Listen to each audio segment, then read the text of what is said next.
Okie doke. So I would like to now introduce Maurilio and Angus.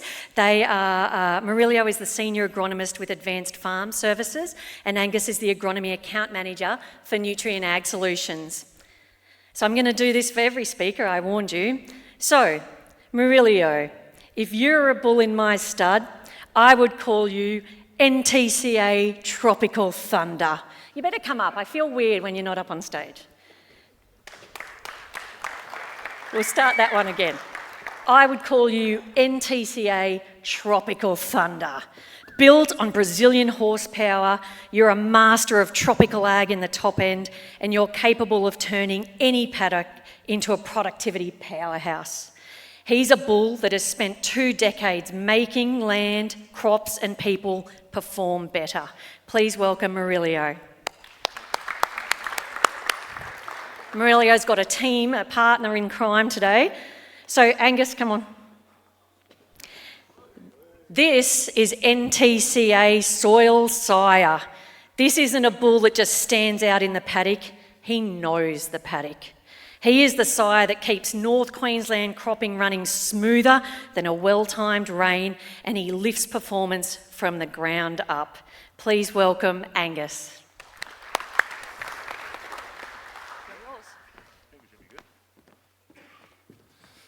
Thank you very much, Anna.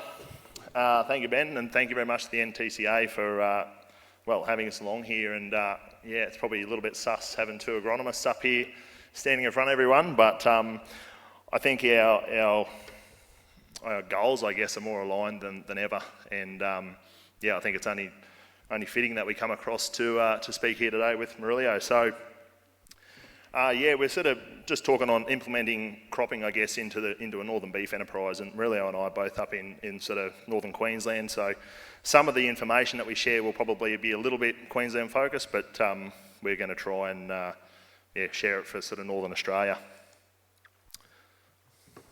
Pass it over to you. Thanks, Gus. Thanks, everyone, for the opportunity to be here. Thanks, Ben, for the invite. Thanks, Anna, for the introduction. It's just a little bit of a quick introduction. My name is Maurilio. I'm originally from Brazil. I came from a little dairy farmer family business, graduated in agronomy in 2006, and moved to Australia in 2010. I came to work for Twine Pastoral, based in southern New South Wales on the Riverina. I was based there until 2020 when I moved up North Queensland. Today I'm based at Mareeba and Tolga with Nutrien Ag Solutions.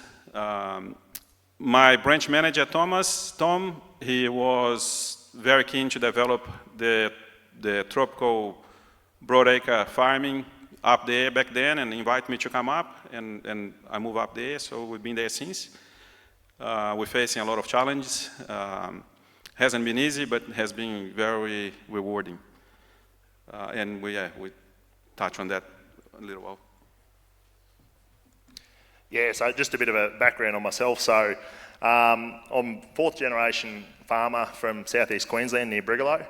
Our family grew mainly grain. Back when our great-grandparents started off, they were cattle, and that's transitioned into, was cattle and grain when I was a young fella, and now mainly grain. But nonetheless, I do feel like I have a bit of an understanding of the benefits a mixed enterprise can offer us all. So if I fast forward, I began my career with Nutrien in 2018 after completing a Bachelor of Sustainable Agriculture at UQ Gatton. I spent 5 years at Nutrien Dalby looking after broadacre crops, so wheat, barley, chickpeas in winter, and sorghum, cotton, mung beans, corn in the summertime. And then in end of 2023, there was an idea of putting an agronomist in Cloncurry up in northwest Queensland. So I got a phone call and a few months of discussion, and then I said, you know what, it'd be a pretty good adventure. And so I went north, and like Maurilio, my branch manager's Tom Mugford. He looks after us remotely, but that's sort of the short and sweet of my start of my career. Just a bit of an idea, I guess, of where we sort of work, we don't cross over too much. Maurilio's that top circle there, right up into the north of Queensland, and I'm sort of situated a little bit further south, and cover sort of between Cloncurry across to Hughenden and up into the Gulf through there. And before I came north, Maurilio did a lot of work up in that area as well. So that's just a bit of an idea geographically of where our regions are that we work. So just to sort of start off, I guess, why, if we're talking about integrating cropping into a North beef enterprise, why?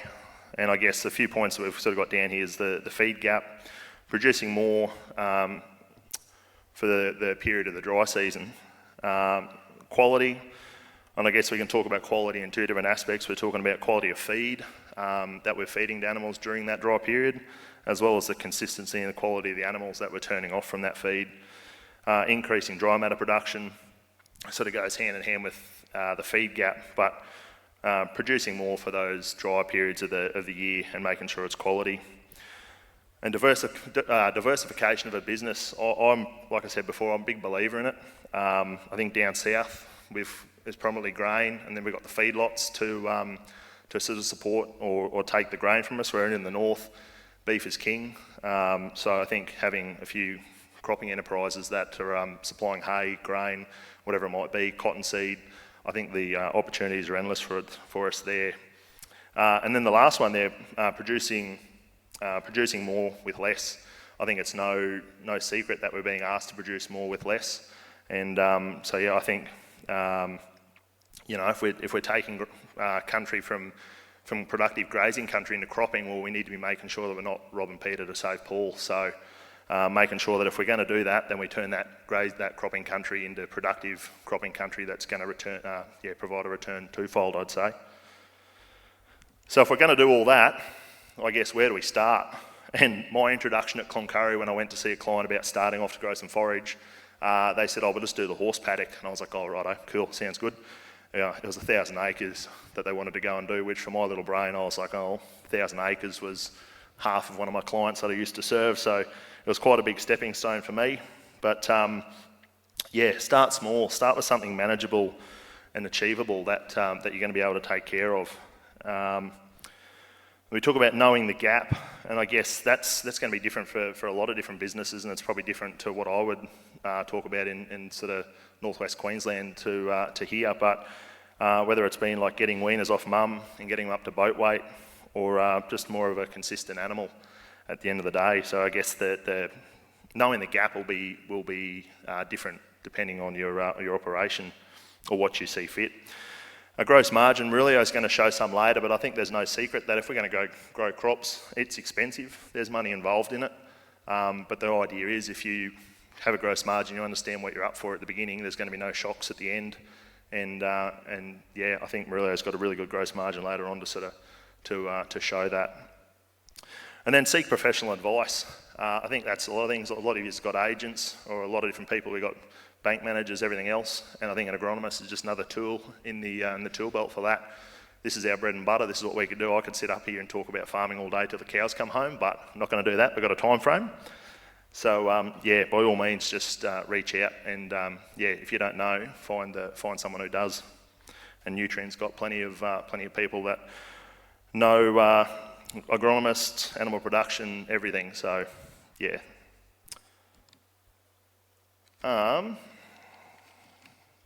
So if we're going into probably the last one that I didn't actually mention, so which is pretty important, do a soil test. Probably not worth going out and starting farming if you don't know what the country's like. So straight off the bat, doing a soil test to have an understanding of what you're going to be working with is where we start, where we recommend. So without doing a chemistry course, pretty much in that top red square there, all those figures and numbers in there, it's a bit of a condensed version, but a lot of that is looking at structural and chemical properties of the soil. So if we look at that first and go, okay, well, there's nothing here that's going to be detrimental to plant growth. And also if we put nutrients in, like the soil's going to hold together, if we put nutrients in that soil, we're going to be able to get it back at the end of the day. So for $100, $200 to do a surface sample, comprehensive, $400, $500, it's pretty cheap compared to the money that you might be up for before you start developing country. So start with that, and then we move into all the elements below. And those things are like nitrogen, phosphorus, potassium, zinc, sulfur, all those sort of things that we can add to the soil if need be. Australian soils, no secret, are low in phosphorus and zinc, so adding back to, like, they're just things that we can look at straight off the bat, make sure that we're going to produce the best crop we can. But with that, that's enough of my voice. I am going to flick over to Maurilio to go through a couple of his. Thanks, Gus. As Gus mentioned, a lot of the soil characteristics can be adjusted, but we need to understand where how's the soil health. We need to know what needs to be done before we actually invest and develop that soil and put the crop on the ground. As Gus showed his example of a soil before, that's one soil example of my patch, a little bit north of here, so in North Queensland. And as further north we go from Gus, we're trading soil for water. So the rainfall is a little bit higher, probably a fair bit more higher, but we lose on the soil quality sort of thing. So on this soil here, for example, it's a very common for the areas that I tend on my patch, and you can see pH. It's quite low. A lot of magnesium, which indicates waterlogging. Knowing the waterlogging, it's very important. So we need to address these areas. Either address that with soil ameliorants or improve drainage. But yeah, we can get a lot of waterlogging. And toxicity as well, a lot of aluminum and low phosphorus. Trying to work with a lot of manures, cover crops, rotation, and slowly been improving that. And yeah, here's how we turn crops. Here's how crops are turning to beef. So it's either stand grazing, where we graze as soon as the crop is ready, or we can either do a silage or a high crop, which then would preserve that fodder for later use, or a grain crop. The good thing is, say if we aim for a grain crop and the season doesn't go with it, when it doesn't look like we're going to have enough moisture to finish, we can either turn into a silage or turn the cattle into it. So we just need to adjust as the season goes along.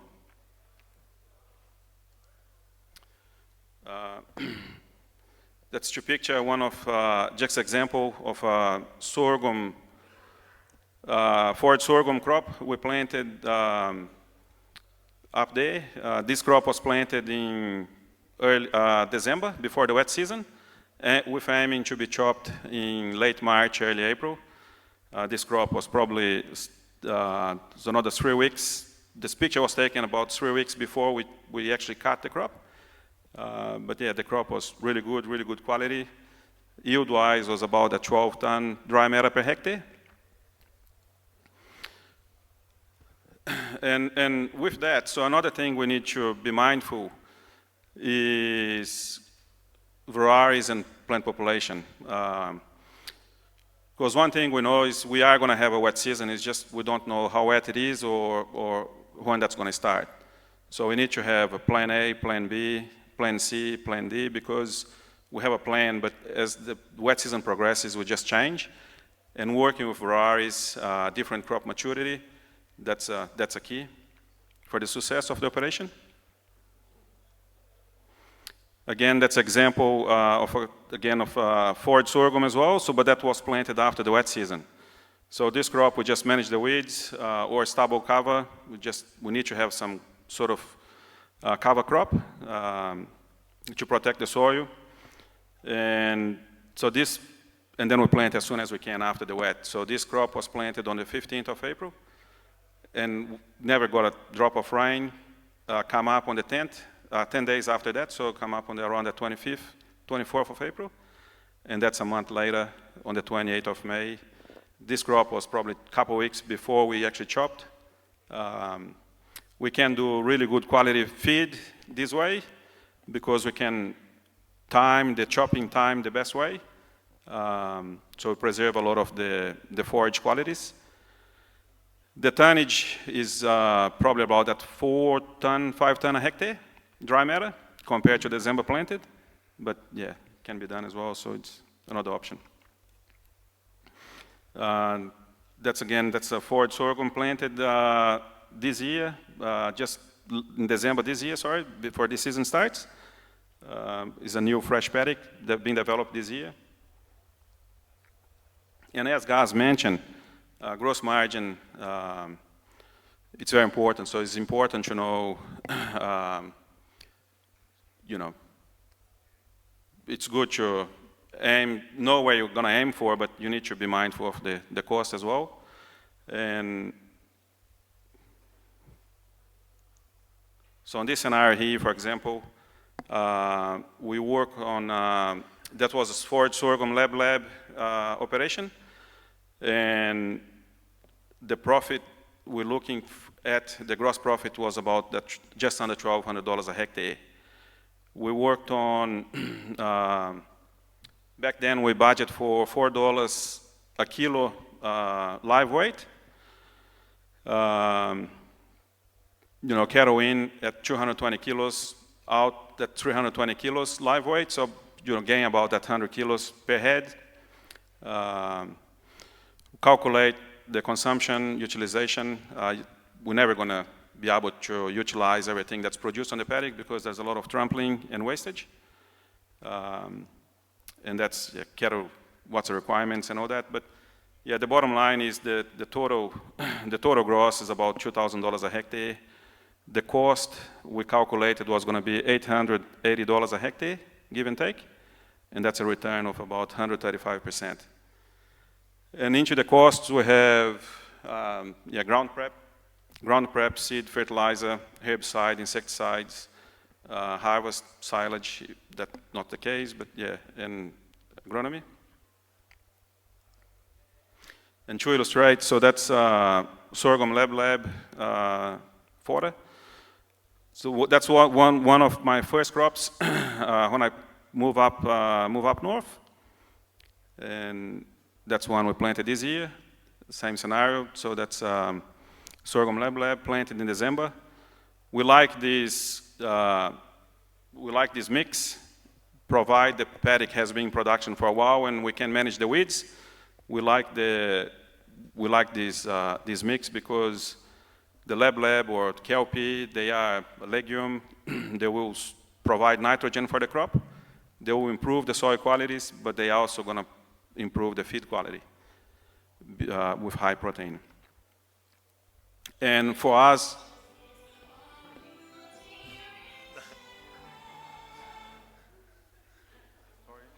no, that wasn't you. That was the bloody Australian.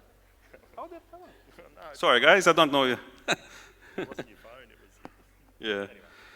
Anyway.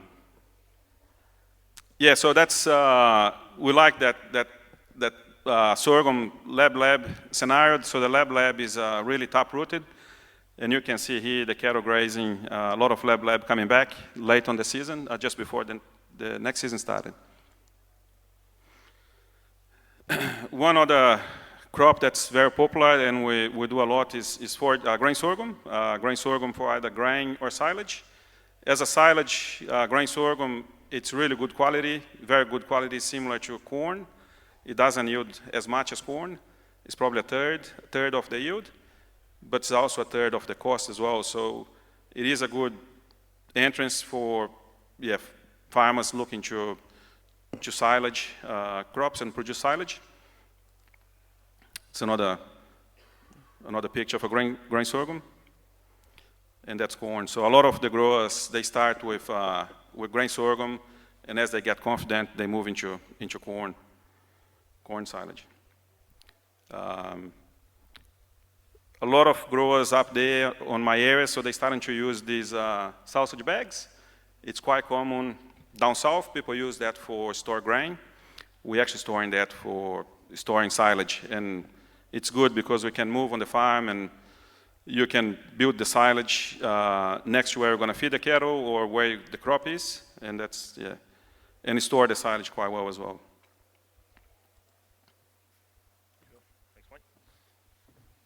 Thanks, Maurilio.